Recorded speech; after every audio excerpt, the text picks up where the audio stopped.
په ما ګرانو ماشومانو، خدای دې وکړي چې روغ او جوړ به یاست، صحت به لرئ او خدای به له هر مرضه ساتلی یاست.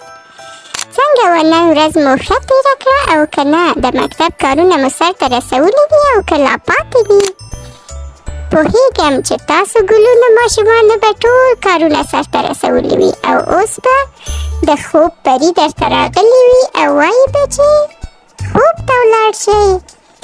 خو د دې نه مخکې چې د خوب پري تاسو د خوب نړۍ ته بوځي، د دې نه مخکې زه تاسو ته یوه ښکلې او له پنده ډکه کیسه وړاندې کوم.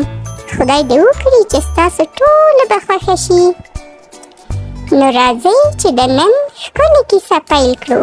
د دې کیسې نوم دی آینه چې غوښتله نړۍ وویني. په یو وړه خیاط خانه کې یوه جادویي آینه وه چې نوم یې ګلیم و. ګلیم به د خلکو عکسونه ښودل، خو خپل عکس یې هېڅکله نه و لیدلی. هغې به هره ورځ پوښتنه کوله، زه څنګه ښکارم او د دې دیوالونو نه هاخوا نړۍ څنګه ده؟ ګلیم به د خیاط د دکان په دیوال ځوړند وه او خلکو به خپل عکسونه پکې لیدل. ځینې به خوشحال وو، ځینې به خفه وو، ځینې به د واده جامې اغوستې وې.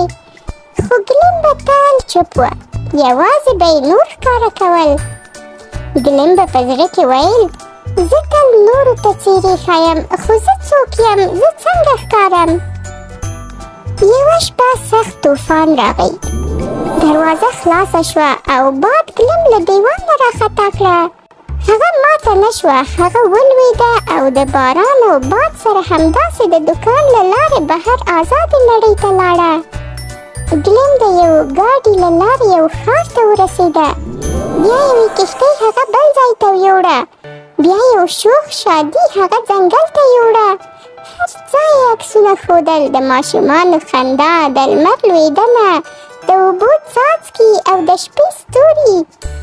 ګلیم په ډېر خوښۍ سره وویل، وای نړۍ ډېره ښکلې ده. یوه ورځ ګلیم یو آرام حوض ته ورسېده. هلته کله چې ټول شاوخوا خاموشه و او باد نه و، هغې لاندې وکتل او خپل عکس په اوبو کې ولید. ګلیم ډېر په حیرانتیا سره، زه د ټولو هغه شیانو عکس یم چې ما ښودلي دي. زه د خندا، سترګو او خوبونو مجموعه یم. ګلیم د نړۍ د لیدو څخه وروسته بېرته د خیاط دکان ته راستنه شوه.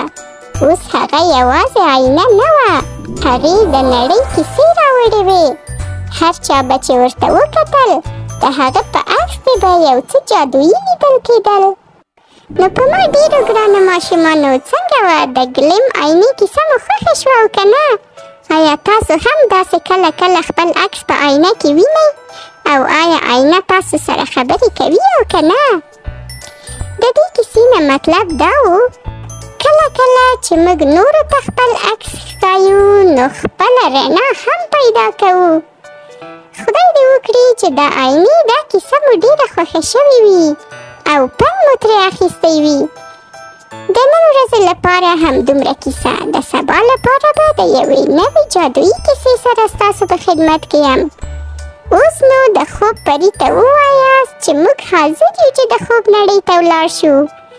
ډېر ښه او خواږه خوبونه ګرانو ماشومانو. ښه شپه.